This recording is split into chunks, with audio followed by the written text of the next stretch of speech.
أعوذ بالله من الشيطان الرجيم. بسم الله الرحمن الرحيم. السلام عليكم ورحمة الله وبركاته.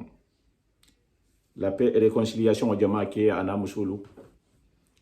Xana fataka de konto on tending al doho al din al kumutani ko Mustafa Sisawan.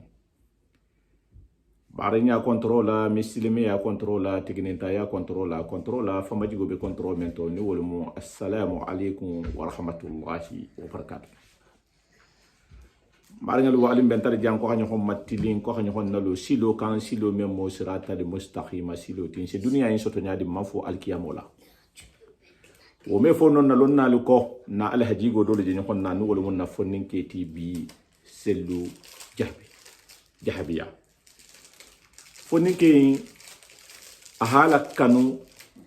ahala kila kanu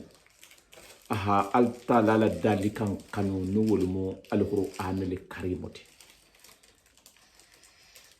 najena la wala hadale kan wala hada men nim misilimo be hakala mela wala hada men nim dimbati go be hakala mela mal hada men moho ni ba fi ha dunia in soto comme on sa fo nyamen ne kana fu alkiyamo la ko misidi mo le miti kila tay na ko alamu alalti ko rasulullah malaki lalati wala hada ni khala me abi munafarnale mbargalu alingan tulmalu na fonninke lula e ko me fonninke in sifalu sellu ananyo holu moho men be de mala khanji de bulam fanku bi insamela ko dinni korto insame la dunta janna abota janna mbaring lu kabirin kunu mawlu so totale men man son rasulullah ma ha ben kala dindinya rasulullah sallallahu alaihi wasallam ko dinni gal mati kabirin na sai ke ba ko tolu nyala adunta janna abota janna kunna dia kumante kunna dia la barante to momen na mo balu ko yata ki ko me la haddari ha fo nyamen na nu wo ali hajigo fo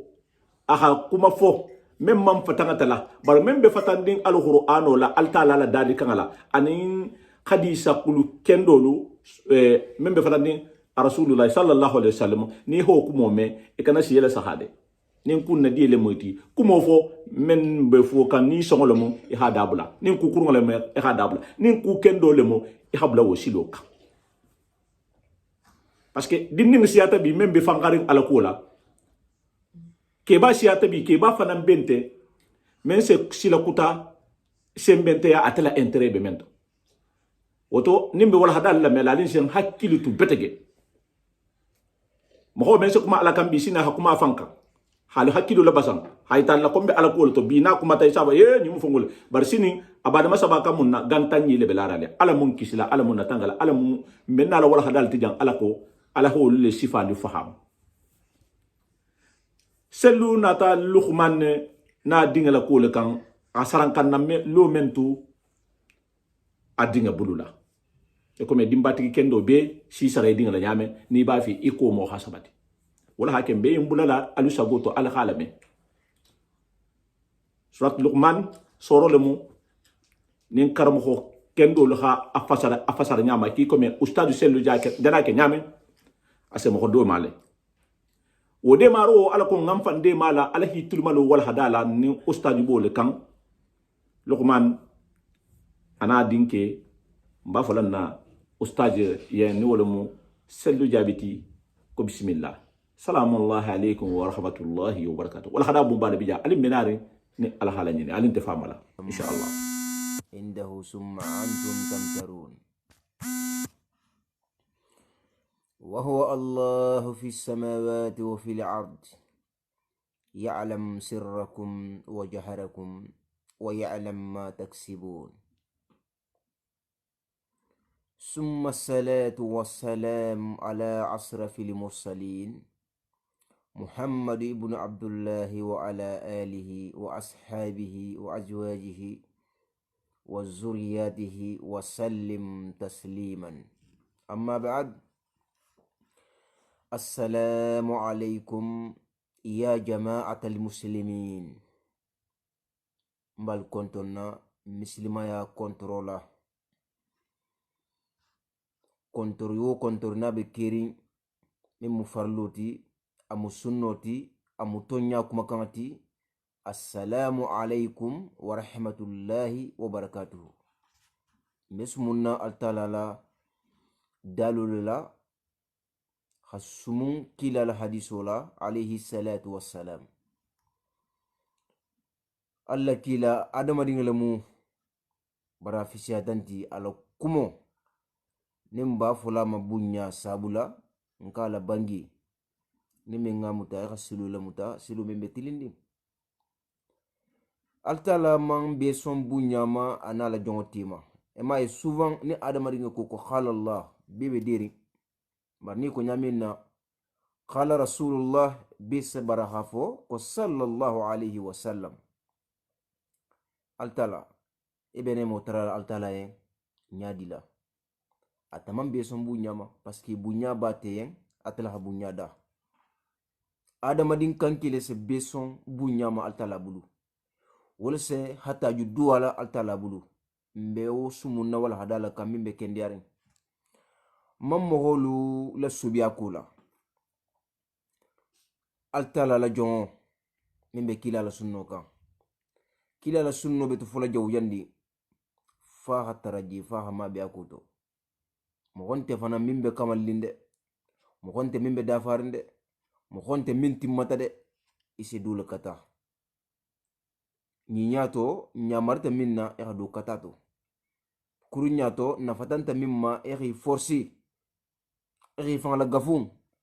asiyama numa ni ma betuji bara tuji la fisa kiti na fatanga kita mimma mesumunna alqur'ana kulula soro kono soro mi fanga bunyata kawondo sesuta kono ntulu jamana la banga dingluye hanin hadisu du kafu nyogoma ha kenyen kawondo ti min sem munafa dunya ani ayyamul qiyamah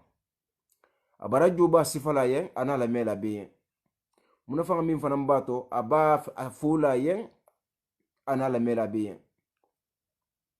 mesumunna suratul luqman ni safa man ko suratul luqman makkiyat wa ayatuha 33 aya anzala Allah hadha sura ala nabiyina Muhammad sallallahu alayhi wasallam fi makkatul mukarrama mesum mutarala kono min sem munafan dunya min sem munafan ayawmal qiyamah bismillahir rahmanir rahim kumola sutiya kammala alamun dunay nemo kono kumola sutiya kammala bismillah fasaru altalal halon adan nasiringla rahman fasaru mba fasarla dafa kilim fula dronna altalal halon adan nasiringla dunya nemo kafiru ni muslimu al yahudu ni nasara batu ma batu isonta ibanta fo ala hiso dunya yin kono min safeti yen ala nyalta min dima mo mi balati rahmani nemo tolate nela rahim nemo lamu abe precisiri mo hol yen min habaru ke dunya jang al telefon la dinyo kan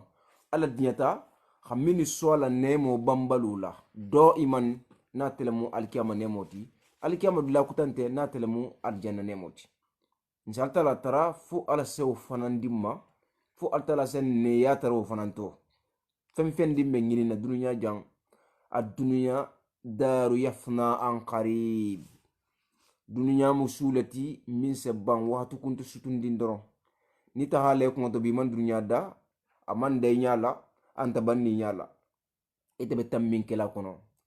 ebe wala sahala ite be jigni nyero min kela ibe safaro min kela ibila jula ya min kila dunya yin kono ibila ganya min nginina dunya yin kono ibe wala sahala parce que domu do yen sabulati hila dun tato domu do franyen sabulati hi kisitama domu do jahudi domu do nyinti dunya yin ni ha nyaaje ni mo ho siamante bulali nyogonna kitela ho tigila ngini eni mo honte bulali nyogonna parce que imambu nyanyi soto abulla hal na kite dingelti o dodo bali itigo man dunya nyaaje o to nga kuma siyama nga dabuluka nga sumu alqur'ana kulula nga sumu hadisula fo nim menta to sonna ngini ko la silande wala ba ta sotalo kono de masibo lemu de do fananti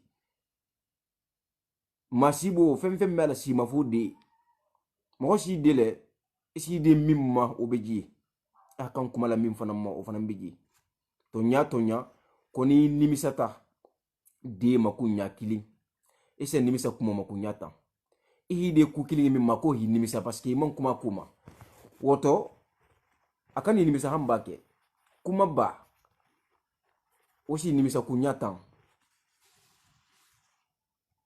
sugulala ga info nyenne ta'allimul muta'allim at-tariq ta'allim londi ngini na londo dama mimbe londo ngini silu kan medun na wal hada kono hakembe munafam fenti hakembe junuba hafaruti jandi alna la kila kula jahangadi femfendi ni hifadi alamana la kila alayhi salatu wassalam kibe kudul fula tala kuto ibe kudul fula alquran kuto itu hake alayen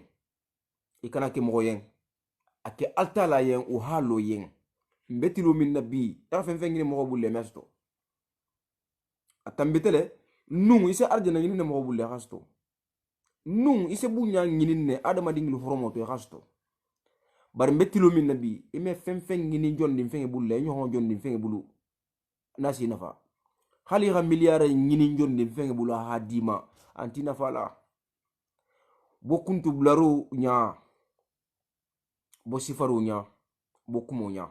oto ngande altalala azza wa zalla ngande alla kilala alayhi salatu wassalam dino min na tankan ha karafam ma ngamuta lillahi alayhi mesmunna alquran kulula insha Allah ni alla hanano minna mbo nya sefalato nsa kawando siya manfana sto kono hake bi mo yabe makinikin hake bi sigi nyo yabe makinikin hake bi alla ko fanambe ma jelalin insha Allah ni alla hanano minna nso nya sifaji altala min nga fahamo di nabillahi dawuda man batrala a fahamo di ma altala min nga hikmatu diala kilala mo holma hala ngini min yen batrala a hanso hikmatu la anin to bularlo min be fasu yarin alko be folo min ni samme alif lam mim Allahu a'lam bi muradihi bizalika jonte kerin jongol kono min ngayin fasarulon fo altala dron hakili die dul natati lonna dul natati koni ko alif ko be kumari Allah lama altala fan subhanahu wa ta'ala ni ko lam ko be kumari malaiko lama min ton Jibril altala alqur'ano diuma khajal ji jonkan mim ko be kumari Muhammad lama sallallahu alaihi wasallam ko hana alquran bayinta hadama ana mantuluma bari Allahu a'lam bi muradihi bizalika wala fang musawabu fanti do manilon al hagigo kenya ma fo altala dron tilka ayatul kitabil hakim alqurano ayoyin kitabu ba ayoyin altala to minte naji sifarinjang atala dalo minta ninje saginda ama janteng akito beto bendine de ninte dunya jusil la kito kenyati de do hana million lulu sara do hana million tansara san kilin kite kilin ba kan ama ballala parce que mansa kebe godo sotola kiti kuntula be intérêt sotola to nya min bulla nona ta million kilinti min mella fila ha to nyogo ke o sana million muhanti santan kiti kilin min minina nyama njama o kiti te kilin dunya kono oto alquran toti tilka ayatul kitabil hakim kitabu ni ayu wallahi kitul beto bendi nimbulata ko me film me tantan iko habila fulala kelo munne be abuka dasiloto bari malla stuwari la kelo munne bo sila masakunda parce que mambenne parce que mamuta altala tama Allah subhanahu wa ta'ala bay mamuta kila la hadisuma alayhi salatu wassalam nante bari nya kelo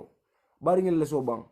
habila kelo habilo le so bang na hakilim fa hakilin kelo wallahi na hakilim fa hakilin le so bang o mangere avocat kula o mangere masa kula o mangere tribunal kula parce que ngasilo le bula mbesu munar khono kulula afahamo ana sentiment marga alamatula nyen huddan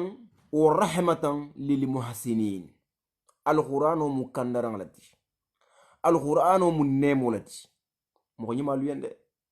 Mo nyi maluyen. Hudan wa rahmatan lil muhsinin. Al-Qur'ano mu kandaran lati. Kanda fenne mu. Al-Qur'ano mu nemo lati. Mo nyi maluyen. Mini be alayen ijatula. Jahiru ni batinola. Ibe atala nyini na dunya yin kono. Wolu Al-Qur'ano kita nemoti wolle akita kanda fenti wo mogolle fananye. Allazina yuqimuna as-salat wa yu'tuna az-zakat wa hum bil akhirati hum yuqinun. Wo mogol mo sifa jumaniti aba madana de mogo bente de foni mise kurtu dum foni mise fano siti ka belemu mogo nyimati na abata detail dimma o mogo jumanti ko le mogoluti min dumata salukan ikendo ijangarto ani mogo jumanu minu haja ko dini ala khafero dima nafulo bi bulla min sedi sungutu kilingma aussi la santan jako di e ma haju kula me jako ento dila e me problème bulela nafulu ko to foni jako di wato sita o mogolunte de mogo min haja ko di sonta parce que ala bata fero dima. Mogo joma mulu fananti ibe larin alkiyama kula ibe dangane ya sotorin alkiyama kuma nyum mogo nyin le mu mogoti Al-Qur'ano kita kanda fenti nleyen Al-Qur'ano kita nema fenti nyum mogo leyen ja mogo siya man fangante fang man kan be sharing tambayo be sharing ja ha Al-Qur'ano fangante be fanga yen abe mogo min yen altala fele aba nya sifalanye aba préciser la mogo joma nu ita kala sasile ni be mogo lu kollale ou bien nintento mu hol kono ita wala sasilen ama manda nonde ulaika ala hudan min rabbihim wa ulaika humul muflihun o ma hankutu nyuma dunkilu o mo nyima wulu mo min sonta altala yen hanyi niveau nyina degré nyina wolle be altala la kando kan wolle be kila la sunno kan imari go fanga la yamaro yin le ba kan o ma hankutu nyuma mo holu o mo sobe wolu akema na musuma jona horo adindingi na keba wolle keta kunna dil fanti ko arjanna dunna mallon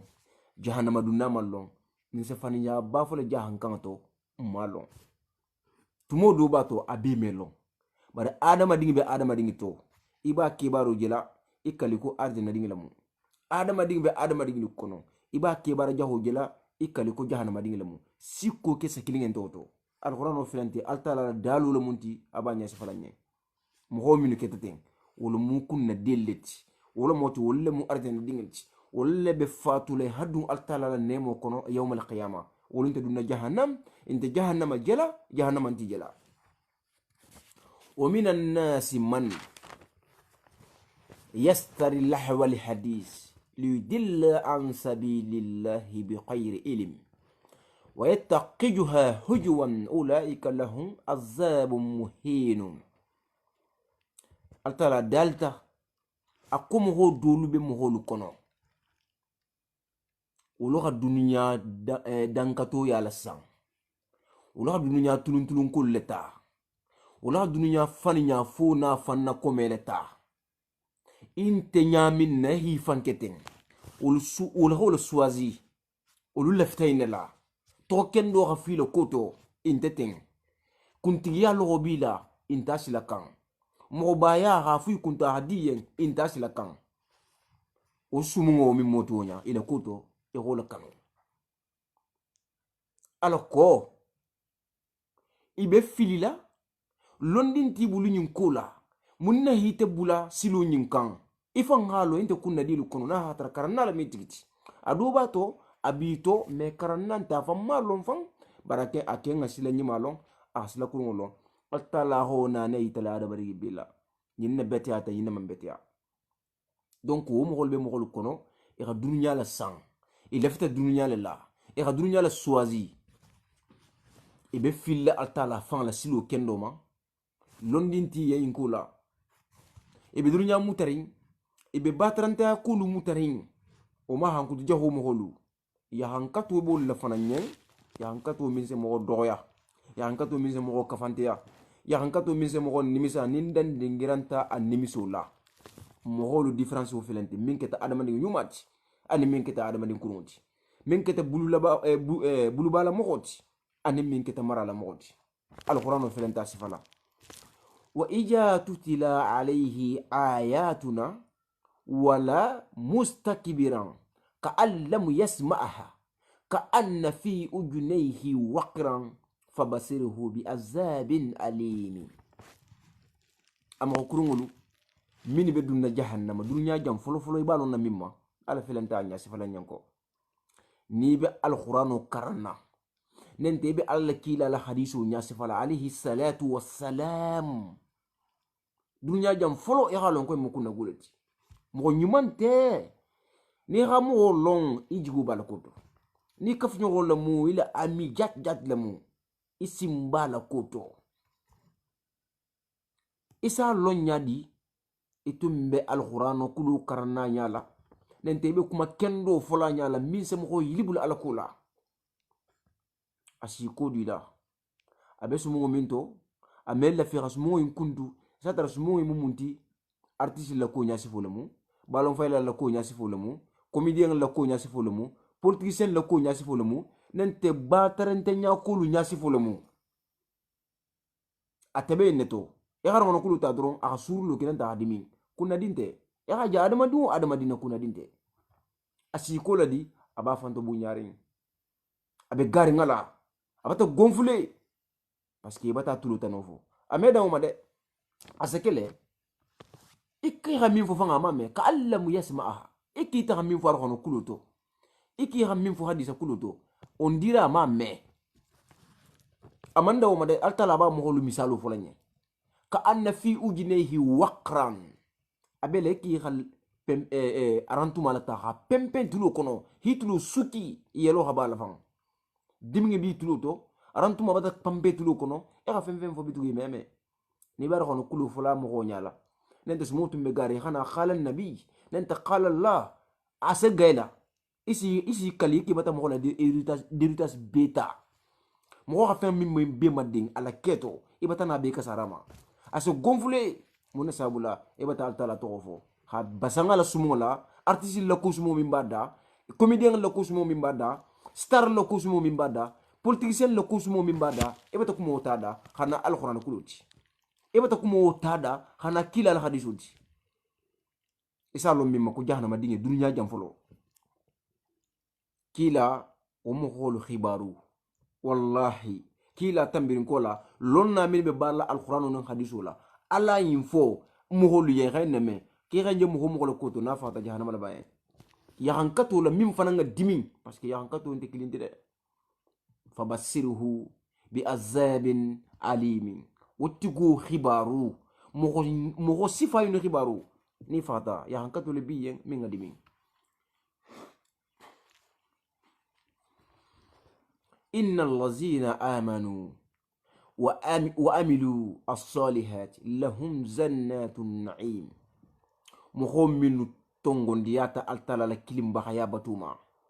illata altala kula ibarata baranyima fanana min bayita ren kibilare altala la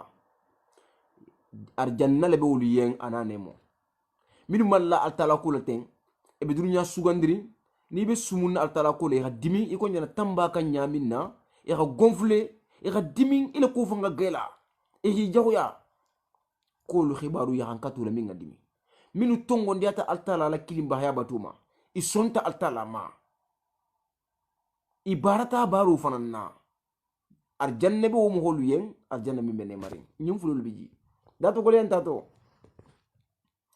qalidina fiha wa'ada allahi haqqan wa huwa al azizul hakim arjanna dingla lahidu afelenti minjo kitala ni dunta atala la nemo yin kono ibe tula jelen ta fala abada mo bebe duna arjanna isam bi sabani saba jangaranti la be la fatila gi hakili be fatila noro hakili be la kenya hakili be tayi hakili be fatila kumunya hakili ina hame e juti fangama ibata mo doje milata minna kenya ma fembe o fatima minti fatima o hani o kumantato be le ke nya hakili fem fendi be ke nyato ni haji dola e fananta betenne be mu 100% nati jangarente o kono sayante o kono ime sunu fem fendi nasa adama de toro afu intar janna en kono o mu holu e be dun arjana nemo min kolla abetenne a nemo me ban sifala isa sifa nyawnya ni fiha tutala hana ko nya nano buri yen arjana dinglu ko min gente banna je ko bi je isi nyala taala ma dan dingira je ni haje isa altala fa la man sabaya je nono beten le beten dolo beten ko nya nano ni tarta arjana kono arjana dinglu yen ameja mo mi ma nyuma la mo me afu yen ki lobota er dinglu betenne soro do ko lanata suratul waqi'a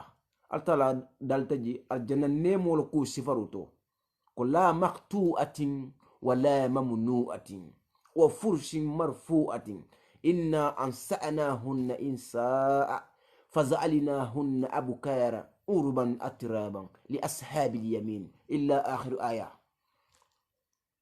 iridinge ni ha kuti nyame ne hakati e ha bu jamina do fana ngafale sur place mo ma fuye lo bota mo mi bayama lulu ni si tarajanne iben kelete la arina dinglu fanga la maqtu'atin wala mamnu'atin wala bije kolla itul fanga jatu lo koto la yataqawwatun wala yatabawwalun ko kanta ho meke aljanna kono jila mo meke aljanna kono e dumuro ke dunya jang wallahi isugulu betar la douche kono ma isugulu betar la toilette kono ma toilette kombe duna jele douche kombe duna jele o commenter arjanna na koto awa mi ñogon nakar la silen hangina yin su ne maringe naku haki ñogon dabaroti haki ñogon mokumoti haki ñogon hayutnati haki fanya foti ñogon ñeng ibe min fola adama dingla koto a ñabe lori nya kan iba fola ya mimbe de nga tulo yen wonti gisu ko la ñum ko fenfendi nabe ken dunya kolla abe munafiqo fenfente munafiqo yen sa ya kola fo jahannam kafir finge depuis alhada man salaman sun jalam batula la mu mo kuro mo fala la mu sungo mu geni kila la mu wa khafisa munafiqoti arjanna al kiyamanu sini munafiqo ni asasali asasum asjakodi na khana fulo sta hijoke asasara ko fanambo salf askeno farsalu la sa besal misro kolla muslim nafiqo ibol ma ko munafiq wala be torlen jahannama hasiya jahannama dingi beti immo golle dumbe siar mo gol kono abe sig nyokoto abe barinto abe kaf nyokoto abe kuma nyokoto hayle nginin tendron alo kuma do setola ahima no ka tebsilen atimu parfait adama di parfait le matati na reji silo kam minga di alayen ase dia alla jonni malien atemu nyanginin na alo ko nyamina hile boyda kan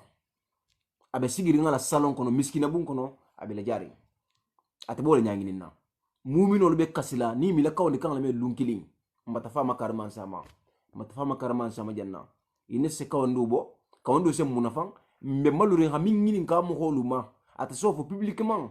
atigibe sigiri ngala bun kono abi nyaangini kan hitinya e ha jaaru madim fuile koto ardina dinte nim mim fana ngalo jigolo fana mu ada buluka ada madinte keri mimbe kamallin ada madingi be dasarnge be keri dunya kono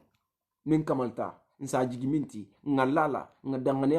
muhammadu rasulullah as-sadiqul wa'dil amin akilim peti ate kola wo mo ndikiri ate kola wo mo man soto bon altala dalta mo gollo ko to silen la hido be tar min yeni haji kibaru te xala ko arjana dingel lemiti wolbe dumal la nemo kono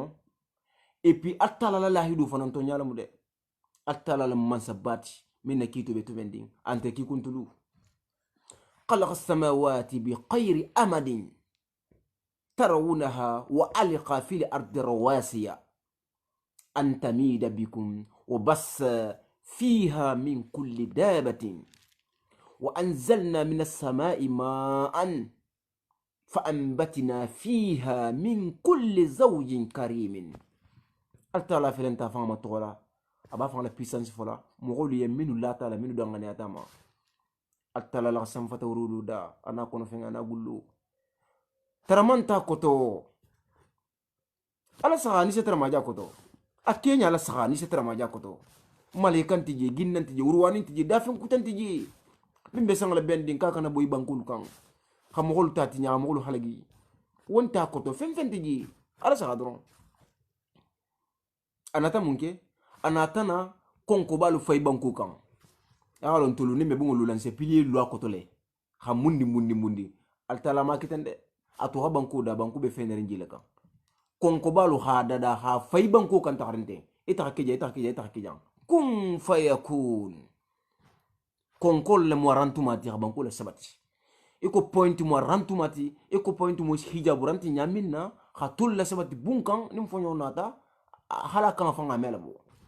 konko balu be darin altala bulletenne barin tullu munun samiran na jonya hakiluma ngol tala ha konko ba dale ha pempem banku to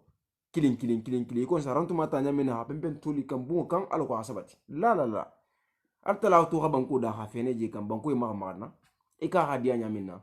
a konko ba be dala ha kura be dala ban ha fay banku kan minga kallu la jamina e ka hata diya nyamina be lutaji laysa kam misl husayu ihi hakilu diya lo nyawnya ikaranta nyawnya i hakilla miro kete nyawnyandi ikana jigita kwalta la hainda tenne na ha sifa nyanya minna ha min sifa nyar hono kono obo nyale ama min sifa nyamo longa na loko noma konko ba min be darin habula banko into ala ma pempe to kilin ko a bele saraka ne nyama katu ni nyailu kun fa yakunu aketa ka dia ta la nyamina oketa munna ala ko banko kan na milanti xana bonko to parce que abi fe darin jile kan xana dabulu fananda dan tam ma fenlu min si fufu kono kan min so tama simfula la min se tama sinani la ad nono ya mume sifa mume alta la holu fananda holu fanana sar banko kan dulbiji adagata nyanga dum dulbiji amanda ganya be haramurimma o nono ya mume silen alta la ho fananda holu fanana sar banko kan anatana je fanana jigi habo santo je min keta munafandanti natale musanjiti ala ko na sifen lu holu fanana falinya nimbe balulatella kenya o kenya la nono sifa bela ya sene fen di long mimbe afrique mintiji mimbe europe mintijang adubi jabe afrique européen mo soto adubi jabe europe mais africaine mo soto senefen moli be fen di nimbanko sala falin altana nata jeti nyen ngane mo sto jento alko hanna senefen la fanna falin senefen minu hala be nemarin je mi ngala be nemarin me ngi altala ko minde ni yonna me ngi ro ko ni hakilo ben ngalo ko arjana ko muto nyalti al sadro ni hakilo ben ngalo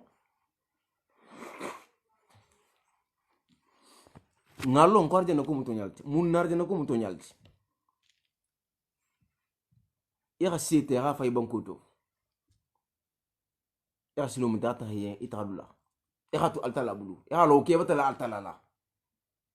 ira je kunya kila falinta aka dingle bo mimbi nafala mimbi mogol nafala woto ni adama ni fata hala bankoto ay tulla banko hadumu la ila sene fe falinta nyaminete adama ni fana mina la falnete nawuli adama dingle ko misalo ben tulla fanga bulla jan na ko misalo ben bulla jan mfanga be min gering hafo adama dingi se fakatenne asa wulitenne abele ko si ya tigo la bankoto tige se kilin kar fula kar saba e haje dur kilim bata kese kemele bo kese bilu labo kese binal labo kese bisaba labo minga dohoti nante minga sewti Allahu alam woto ngalong lundo min be fakalaten ni be be nyon taral la kilim be kendo ne millata wala wala muto nyati ni mi man la wala wala muto nyati parce que mbata résultat kenje mbata misalo de mim correctement haja خلق الله فأروني ما جاء خلق الذين من دونه بل الظالمون في الدلال المبين نينا من مدانتين أتلا درنا دالو منتي أتلا درنا هينوكي نينو بي سمبو بي أتلا كلنا لا تلا هينوكي oto alin gibaru ba altul mimman la yankulla alun gibaru ba munne mu holu khamin dada ni alama dada ala kaw kuju manje londo mi natarta mo holu bulo me anta alta la bulu ako kumo bula ebe jima dangal la ba intano lo fen folako fanto nyigila jalimo abe fili bakantiala kono min sembo bunyari kuma kanga nyinja hangulu ale ngene me kendeke adama dingi se munkeno altala kola min be tahala gaburu gallo kelila haju taradulati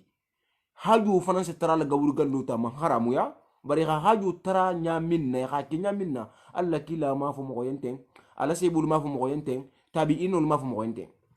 nadia tie lulu ndin tahi baba gaburu jura tana fu inte fo hera nadia tie lulu ndin tahi na gaburu jura tana fu inte fo hera bari jura lo se ke nyamin na ken o fota nyanna kitabu ko la de jura lo se ke nyamin na duwa se ke sa wanti nyamin na ni ta la gaburu gallo to nenda sa wanti hatu jakarta eta hatu dunya dang ni duwa ta be jabi lale bar ni hi déplacer ki be tala duwa ki le sawante en gabru galluto o fana man jago ya de bar wose ke nyamin na soso ba fatu kono na ne bala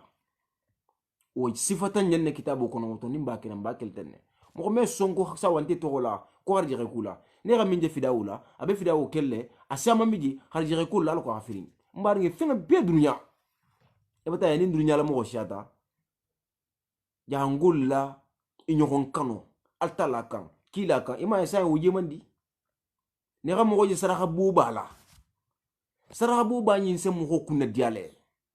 parce que asike sabuti yi sunu memo ku hilu sila nyima kan hibo sila jagu kan bari ba kila nganne min kande innamal a'malu binniyat baro bebe de nganne la dunya hadisu be atal be sahari saraha bula ba saraha bula wakati be parce que godo babul la misut nyamangiya abe siari ngabulla fana comme ko no ngala duwal tala koto sara ko dumbe bolo kunjo manna ala ko dunya son yabudu atala nganne le jenti woto itabe tarla dunya janna ni fakata funti ye ha milliard min gaspeten dobe jamen lula abar jamen lu hanyi de bara halu nganne joman kan wallahi ahalu la khasifa itabe den sifaro wala de nen kawndu bulala be kawndu bula janda la be fode ko man bana baitan lillahi illa bana Allahu lahu baitan fil janna wa ma'ana khusuran fil janna man bana baitullah illa bana Allahu lahu khusuran fil janna kono mo min altala la mo dunya jang wallahu kama fakhas qatati halna kita wiri nyahalati halna kita kono ndingi nyahalati fo altala ka etage lo tigo yarjana kono ni ga bungolo dron ni jame lamu ni fakata kibata do arjanna alu kawndo buku de alakana ki sabuta hamol bla sunyaru la ta jamelu de alakana ki sabuta hamol la motiver habboy mo hol kan hi tamala mutela ko ta jamelu nya de anote mo jande he mo ha ku fen dinke ala bi sarali ngandel ya fen dinke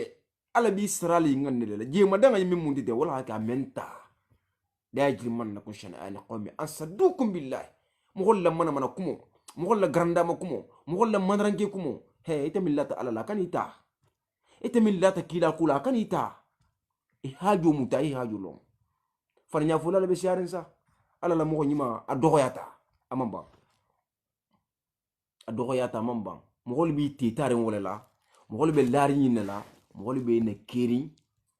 ila adoti ani inte mo ga nyonna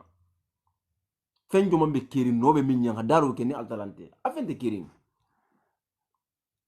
ijigo sigi mo bato to nyala moti la mo bale ha mo ba kanu atala fa diana ko lo moti kila fa diana ko lo moti bar mbari nge kan dan tambu ke de mbari nge kana ke filan ka fuyati de parce que wo me fenda no fenna hate da ta fam dali fegleti fenna hate da o fenga min ngate da wonya wala hite fananda e kana te la o place la de ne ko ke to bata bitnya justement hakuma ro no kulula nkana kuma fana kudo be nkono mo do lo kuto mbem profiter la non nungo ke mframbata bitinya mbe kuma la alta la fanga nyala nyabenna hakuma alta la nyala mbe tilindi parce que jongo sarala min si nafa wor maltalati nala hi sara le barula anyima la wor si nafa ya ke mo golu yen mo lo khafo merci hi to golo jensen dunya be la nafa fu indala e falle ya to minti ko mo ko be sifalo ko be kunna dialo wonte fu italima abim fanyaldi wala qad atayna luqmana li hikma atala dal da ka nabi allah luqmana so hikmatu londo na ba da mandi bulla ni hakumu baskele iko depuis ala khamu holuda itulo nena man kumo nyimme hake kumo yin se madia adama dingin tulo kono hikmato kumo na bota adama dingin da dron asem gol be nafa asem gol be tusi ala ho hikmato londo di nabi la luqman ma nente alla jomba luqman ma an askuru lillah ko haltala jansa way haltala tantu o man yaskur nimmo min altala jansa ya tantu ya haltala walni malong fa inna ma yaskuru li nafsihi wallahi ya kifan le altala hafa en kini wali ko le be dulala kan nente hiba nga fola yini wali ko le be dubulala nyimu kuma dornati fa inna ma yaskur li nafsihi nimmo min altala walni malong ya kifan yende hali ko altala yini wali asiso asa kudo dima isa fola ita maje bara hadimal de ومن كفر فإن الله غني حميد نمو من كفرات التلامة التلا بكارلين حقوقي لا مغمنو دونينا تيما أبي كارلي هي هنكتا ولي مي هاني فان هفن فاي ملايكا مي هاني جن مي هاني أدون أبي تنترو لفنان كان تنتو منسولمو وإذ قال لقمان وإذ تمومنا قال لقمان كولي ابني هادين وهو وتم لقمان ya ijuhu abadinge kawandila jahabi kuma kubula tumo min luqman be kuma la dinge bari abadinge kawandi kanne ya bunayyi akoyten dinge la tusrik billahi ikana fulaka fu alama abada ngamiran ko fulanka fu ya dante ne ko hata jalanto fulanka fu ya pelulu atala la jomba lule tumbe kiran dunya kono nabi idrisa bon sollam wala ketamo ba luluti inyabe latane khujani yakusa min togolar hono kollaten mo letom donc mo balu fulan kafuya dam tata ha togola mo balle la mo bal gaburu ha jaralum lese ha luy gaburu kilin nakan kilin wo kilin ho togola sawante wo kilin togola wala mo hujjainuti yakusa en le moti anin nasrainu ikana fulaka fu alama ila ta adama ding le nyaw nyanding ato adama nya place da ikana jutala bari kana la ta la place la khanane tratima khallan nanti ya siga adama ding to ani ga adama ding bula place la min se ala fanga dimi ma ki kano ke la dari ke la ha contre dia nyaw ko la akol la ta atuli makhluq fi ma'ashati liqaliq ikana dafen wo batu isal tala kutaminto la ikano ke inna sirika la zulmun azim ako filan kafuya junubo la mumimme bunyarande wa wasayna al insana biwalidayhi aha adama dingu ya mari wulu ba fulo yen aha adama dingu ya mari wulu la fulo yen ko nyinya ehila batu bare to nyakan hamalatuhu ummuhu wahanan ala wahani ina hi kono maduni lagam fo be lagam fo kan musiya damma mu la voleti kese min munyano musu me munyano hawla kono ma ya fanan kan kar kono ndo e xana juto ma e xana o ke ko fentoti musula mo kelo dun talu ti ma nyawu nyandi alle ko to musu mingi soto sifalam e di minta ma nyawu nyang ni tata tante tata nane sagum e fanna saga ma de hali do golum he hali kaf no musulum e fanna sagi ira excuse demander muso sunguto nyimma muso nyimma wanni muso nyimma na dun dal tema parce que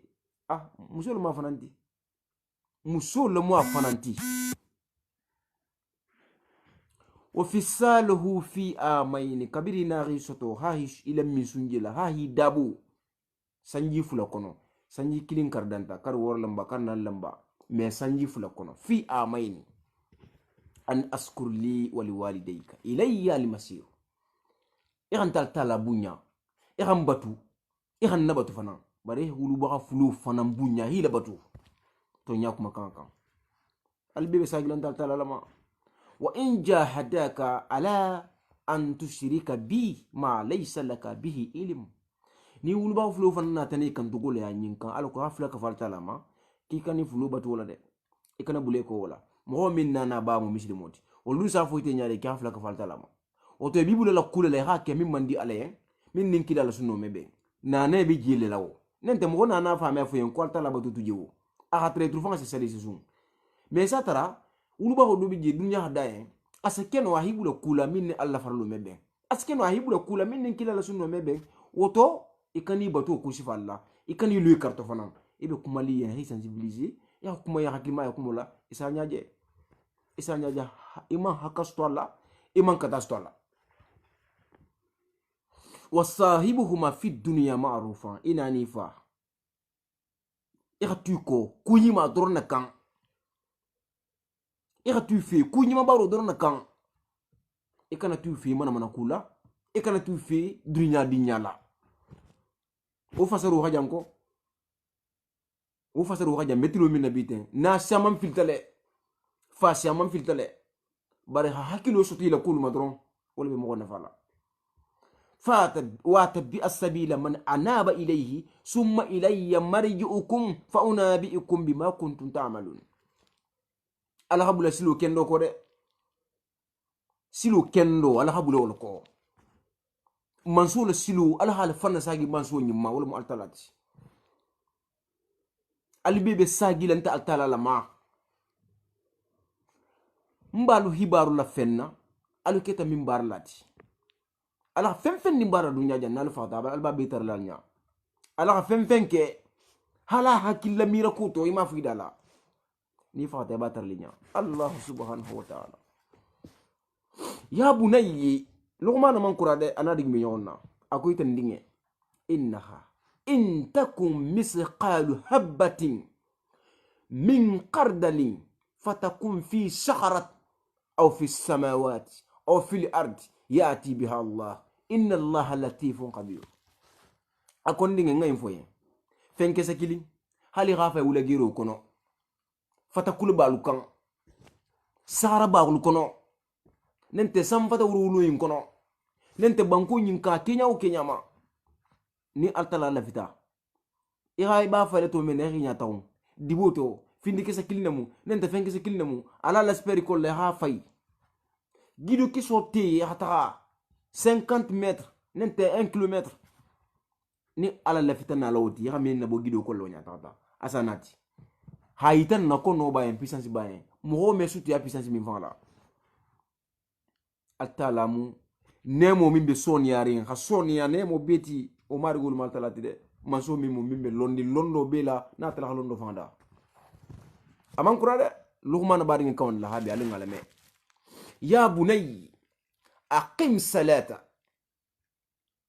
akoyta ndinge duma salukan duma alabatu kan duma alalon kan duma alnyasilan kan ni ko as-salati alabatul ma kenya be fen de na ganyi abe musalulti hala mo konto diala alnyasilan la kila la yamar lukan saludul mo fananti ha hinne la musula ha hinne kila saludul moti ha hinne woni dingla saludul moti ha kon ko to so saludul mu itumbi la le hal tala to fo hi karfa al tala la hi la saludul munti ala ngay nyasifa farasalulu dronde de as-salatu ala batu wala mu as-salatu ti farasalulu bebe wala kolsile wa amru bil ma'ruf ya mugulu yamar ku nyimala hal na man dia mugulu hal nisi beru hal nisi nani fanani to nyafo wani hanil munkar mim manya nyasifa mugulu hal ni ri bonso benani wasbir iri sabari alama asabaka kumin na hisoto isabarakan iri sabar kuka mingi soto ina sa kila asakeno ibaba sa kila askeno isabarakan ibari sa kila asakeno isigi nyogo sa kila ifutu ke sa kila ifutu muso sa kila ikafu nyogo sa kila kiri sabari akan femmingi soto isbiru ala sadaidi samran jamilan isabari gola yakulu kan sabaru la min ganyin inna zalika min azmil umur kunya mu mebe ku kendo le joti hi sabar ku kan ko min yi soto to nyogo lati kan kula to nyabi bulu isabarta kan kunya be to bumbara joti ni se fendi mo ma hasara la ha amunafa ahadia yang asasra beti ayawmal qiyama nyina ma be to bumbati hi bagati ma isabarta kan la tusair haddaka linnas e kan idala tare de mogol nanol de mogol kingel de mogol ngay bo sifol de wala tamsi fil ardi marhan ikana tama banko in kan bala firingela ibaba man banko nyinda ibemba mada ina mada ibay mada ila habilu mogol man banko inda da koni sabari kita ku banko in kan basam bularin fankilindo nya daman kun fuloni bati isote sa ko duga bati ba al hawa kolla no imam banko dada imada nya fan long amande nya la itunte jefan hali be kumala ni be feten na he feten to nya kan handi feten hadisu kan alqur'ano kan ikana sonko tendoro ko falo kan be minga gumo holien wala mu falo kan ti ibe kumala kuma ku ni be feten to nya kumala dunya ho me ya to nya fo ni be tamale tamaku i kanyan kuluma ni be kumala kuma to nya la i kanyan inna allaha la yuhibbu kullu muqtarin fakhurin atala manganya la kanu ama wasuntu kanu ewa ibe mako nganya la maningol le ko nganya mo kamarimba parce que to nya fo lante kamarimba di kamarimba me to nya fo na dun tini lamso tema wallahi konta manya le futu sala ala kana kamarimba sa wumde ini lamso temo ma asalu fatan isa tara balu fatan na tenta tala fasi abe tandoro na kila la habulu kaji he alu kana ke kamarimba ti ala kana ke wasuntu luti fen din ni ta hake fi ray nyasifa wasuntu dum fanga ameda nga fanga tamade asa baba la kunyima fo wasunte akan asa bemba la kunyima fo wasunte akan asa la habilu la kunyima fo wasunte akan parce que atebo lo kono ndumbo tilu late kumo be kala nafantala ime kumo importance dula fanga je mimbite na fala jahanga kunda bi wole bulare mbemba munne be mutare munne be kering ay me baluto nyala ale me to nya fana fi nyoko nyen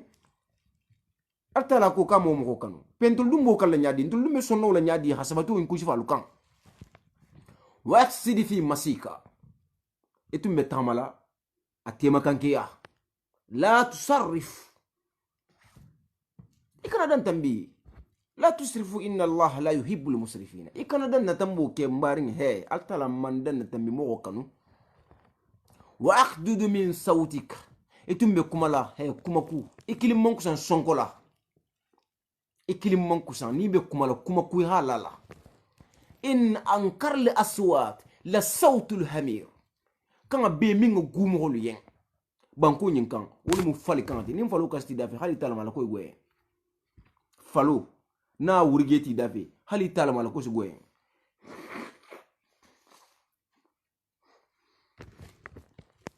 alam tara anna allaha sakhara lakum ma fi samawati wa ma fi al-ard almanyillon alam tara min ber kono abente ndiki may njiba almanyillon ba abe kuma la kila na ma fa yamantul kan ko altala afin hayalen tulu adama dilu yen fen di nabe san kono fen di nabe banko into wa asbaha alaykum ni'amahu altala hala nemo kamali hadimma jahiratan wa batinatan nemo lankine maringla nemo gullula ima avion ji san banko tima ko tiwa wala no lo moti no ninga fanala alquran kulu kameba fen be san en kono altala ha hayalen nyen banko nyin kan alha hayan nyen seno be kila halda bu manta machine ba kila ibe biya Sulaiman ta ma dugo yin kan ibe san ni banko tima a tar la tala bata be nyasifa a tar la kila la alquran bani abata be nyasifa nyen nemo mimbe nukunding mimbe lankine mari ala habi hayenye wa minan nasi man bare mo do mo kono silen yujadilu fillahi bi khayri ilmi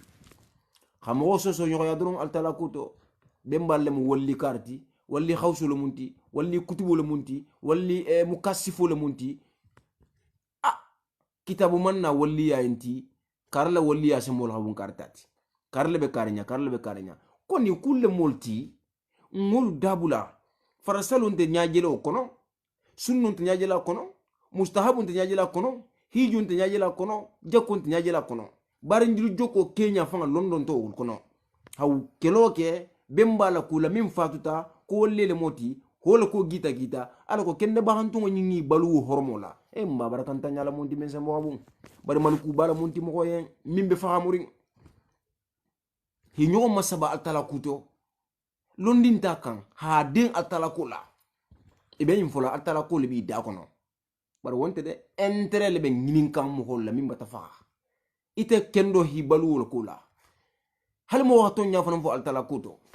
parce que atele intérêt ko man fuji ha soso nyogo ya nyin kan ata intérêt te na kawndo nyin kono ina kulo fasar nya nya la intérêt te nyin kono ala habila lo kunte folo nyin kono be mba furel lo kunte folo nyin kono alun kana son alhano londo hay sapi made ni mi ngalondi sto kana fa man do ti ko made nen te kelo bi ni altala ti min sem wo habu jonni ala me kele ahdiya jonna de wala huddan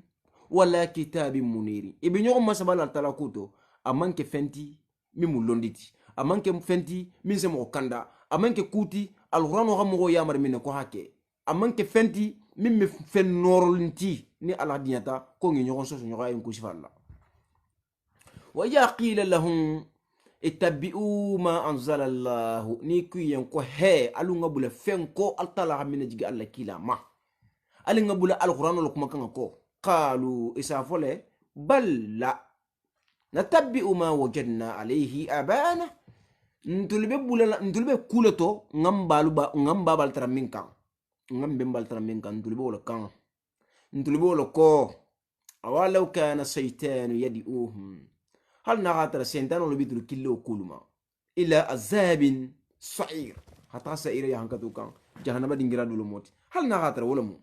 itul kembito a ngamba bal train kan a ngan nalu train kan a ngan nam kebal train kan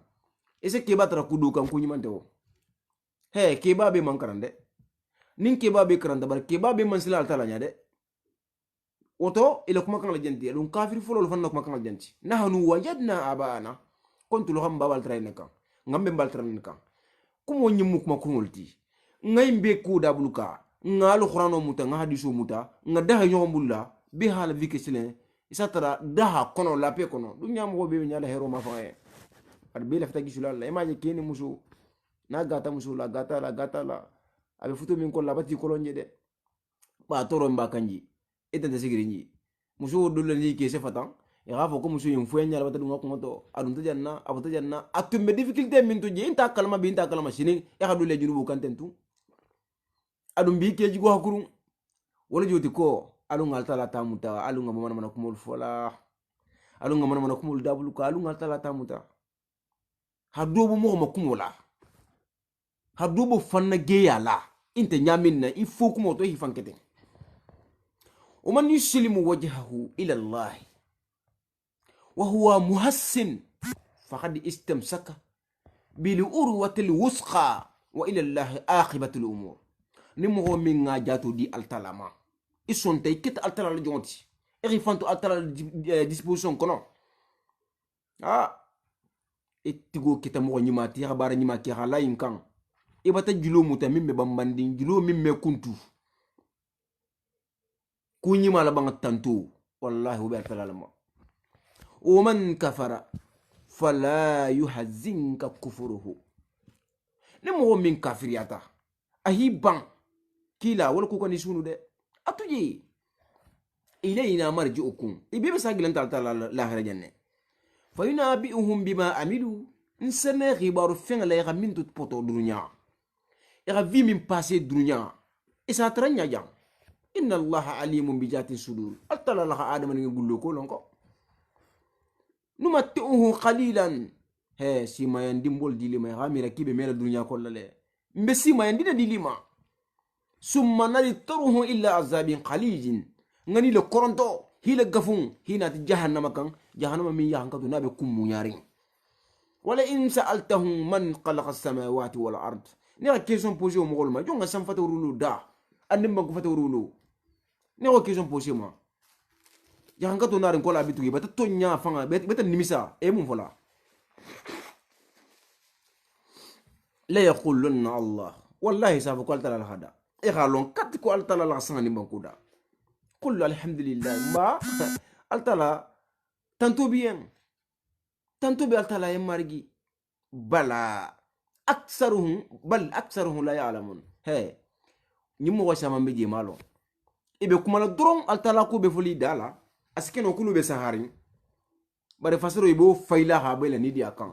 bare be min fola wallahi wonti gisukon la bare altala ko inna allaha alimun bi jatin sudur altala la khasisu gullulu ha min fo i sondo mema tanke ne man ma altala ko katala holonne ibe ntala mumma fure kula do ha ya hanka do stolen kula makka abe sa wante kula be turuna ngai bola ba fala ko yi ko yi man kunnin kan ngai boyna de parce que sa wante utumu mo ma di ma baladi altala habulu naki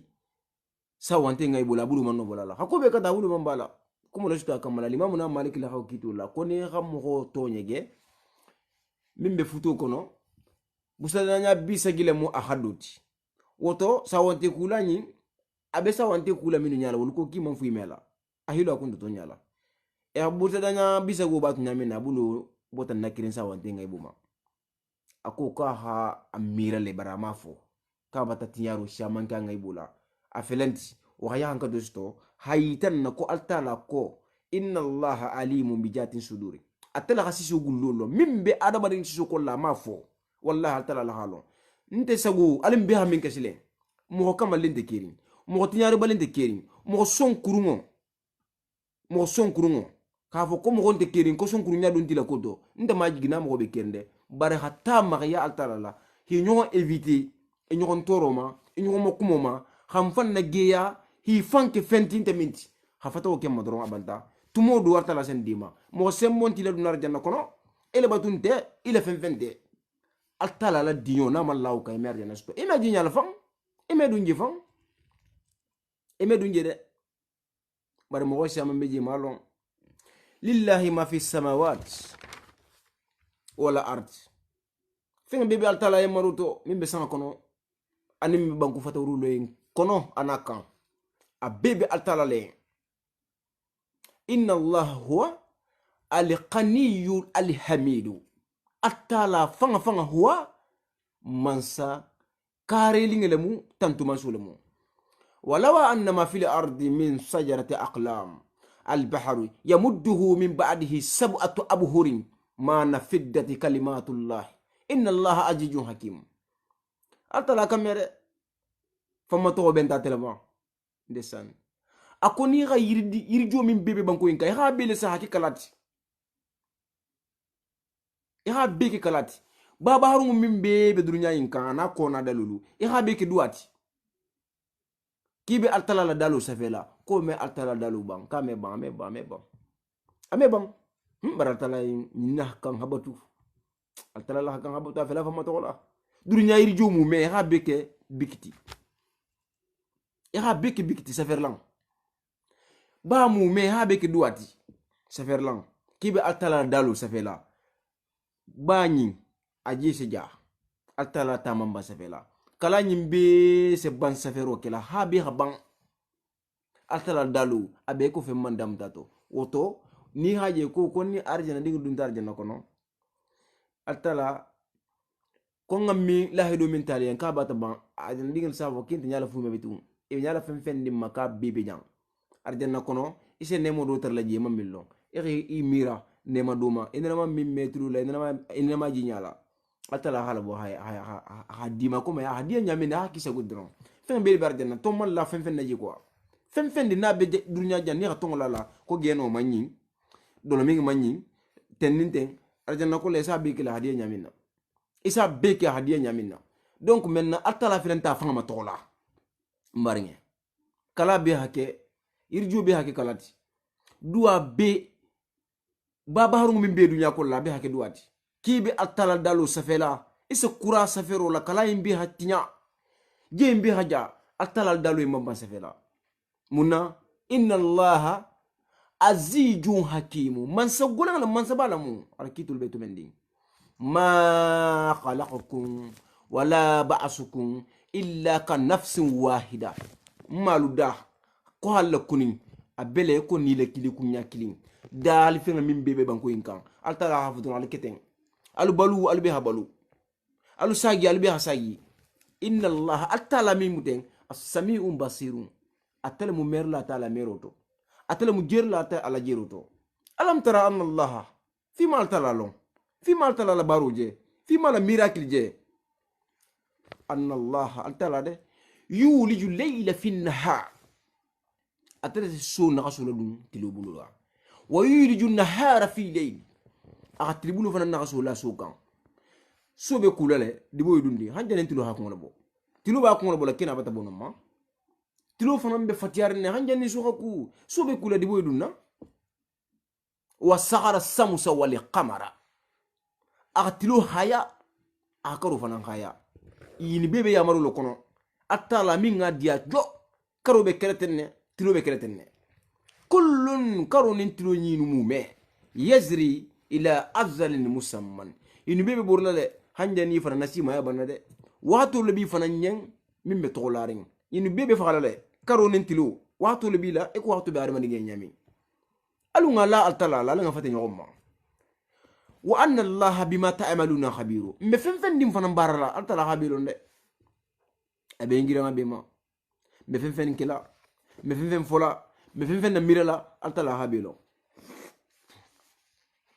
jalika bi anna allaha huwa alhaq altala mimuten ate fanfan atel muton nyama sudi ni ko arrono ko lako huwa altala fa control to ko huwa ibe to do mako bismillah jammi ka soto tale nenda ka man soto akuma furlanti yanti bari altala kunturu atona ko huwa molti hakilu jigu kendeke qul huwa allah ahad allah as-samad lam yalid wa lam yulad wa lam yakul lahu kufuwan ahad huwa altala fa kunturu to ko huwa al-haq atala muto nyama sudi ndolon kuma kan wa annama tad'una min dunillahi alibatul fen nalba killa tala kola abe batarantu nyaku adum batarantu nyaku be far nyaku adum far nyaku be jahannama ko alinga hakilu tu be mballa ko do alinga hakilu tu sawante le ko to min bata tambi ngarake sawudi fa ya hankato do ko lu soto laha ma kasabat wa alayha ma iktasabat ya minke ituleta moti min be balo kono wala fana min kela wala fana tamoti alanga hakil tude wa anna allaha huwa aliyul kabir ni alaba fanga matola aba fanga sifala nyen huwa bele jede bismillah jammi bladul mu huwa inti al ismu llahi al a'zam adingira dul mu huwa inti atala fan kontro to ko huwa wa anna allaha atala to ko allah to ke moy ngolla to bi kono to ni bi kono to ni sago ni mume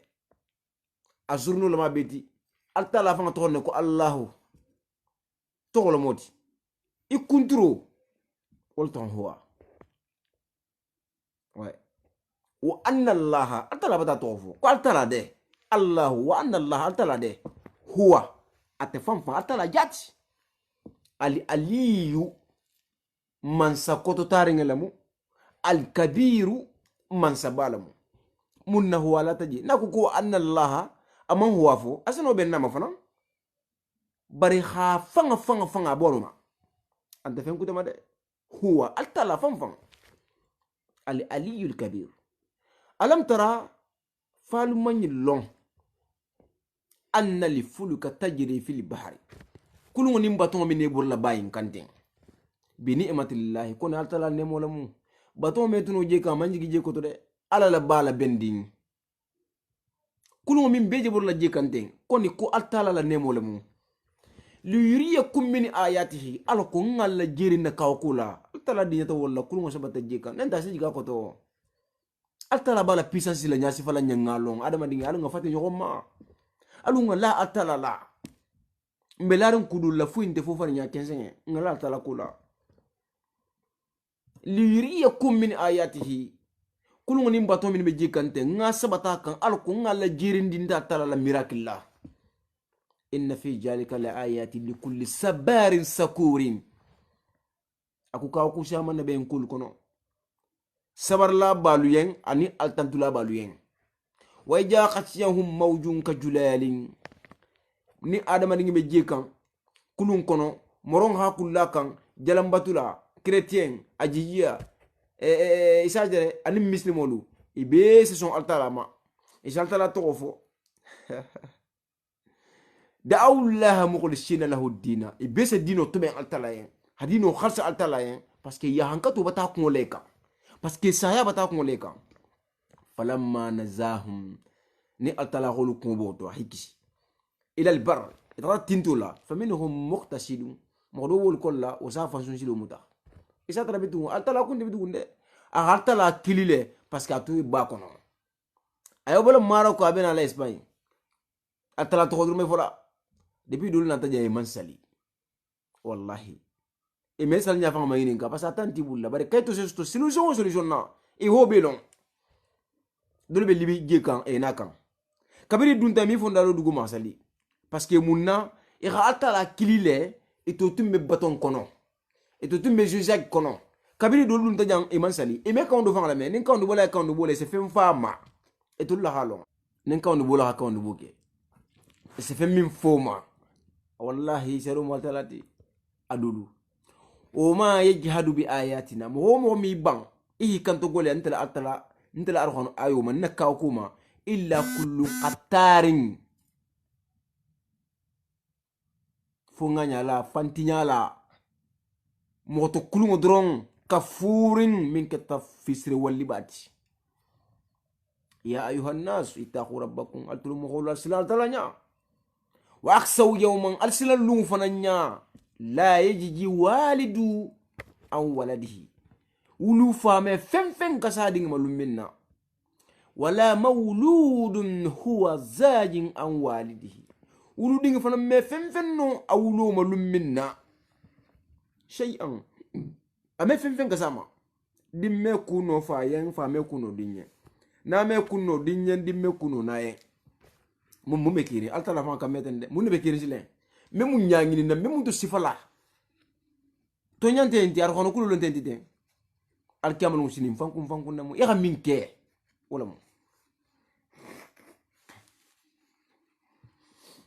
inna wa'ada allahi haqqu altala ko kunta lillahi wallahi to nyala mu nyemin be nya sifalata nimin la taala wala mu to nyati nimin mallala wala mu to nyati altala fan kote fala taquranna kul hayatu dunya marsaya dunya halu marsa kono kana luta dunya ngaranti ya kana lu marsa dunya ngaranti ya akurunya anidia ukana lu marsa robe dunya dula beto tiwa dugu nyawo wonte tiwa dugu fanan ko la mam france sifa je hakke mo gole bala firni nya hakke mo gole nginari kenya la jang hakke mo gole be nginari folo nya la jang mo men tum me fa konko tum me mo minna abaru nya karahan abaru dul bilari fana jande baro dul be nginari nginya jagu yari idulu ka jagu nyogo ne nen kalamola ini bente fulo si konton e min foli koma wala famu kisoti wala yaqurannakum billahi liqarur marsa femba kana lu marsa halbu altalama inna allaha indahu ilmu saa alkiyama sanga londo be altalabulu wa ina julu khaisa sanjile jugo londo ana be kila dingira minto alondo be altalabulu wa ya'lam ma fil arham atala jelo mimbe kono to na be kila dinketi ni musulum janna kila dingiti folo وما تدري نفس ما جاء تكسب خدام آدم دي مالو بي فنجل من كل سنين جيكون فلو ولا بكلي لي مالو انت سيستو لا مالو ابي سيستو لا مالو ابي من نين انت استو لا مالو ابي كون في مالو ابي فنجل من كل سنين خدام مالو ابي فنجل من كل سنين وما تدري نفس ما جاء تكسب خدام ولا جوتي مالو ibi fantar la min ko la sini itibe mun na barla jani be fala fa folo o ma tadri nafsu bi ay ardin tamut ima le be fala banku fika me ya yarna de membo la hata vacances ke lagine menala nin neno sita keti kendo be mo hol bulla na fulo bi bulla altara be ne marima nin jan waqtu sita hibula ta afrique e se samu hanke iman toro ifati banku fa man toro bari nemo nyimbe kono be ngina rifanko be ngina altalaku ima lon ibe fala banku min kan ikiku dubo mo kuma wala dubo fani nya fola dubo fanna ge yala dubo na figi yala ima lon ibe fala lu minna وما تدري النفس بأي أرض تموت ni lama fem fem malo abe fala jamana minka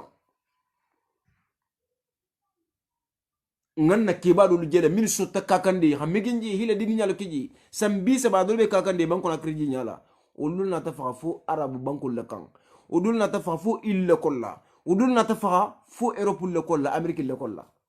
o ma tadri nafsu bi ay ardin tamut ni la mama long ibe fala banko minkan alingan keku dongo kilin na ima long ibe fala banko minkan mo ni be jang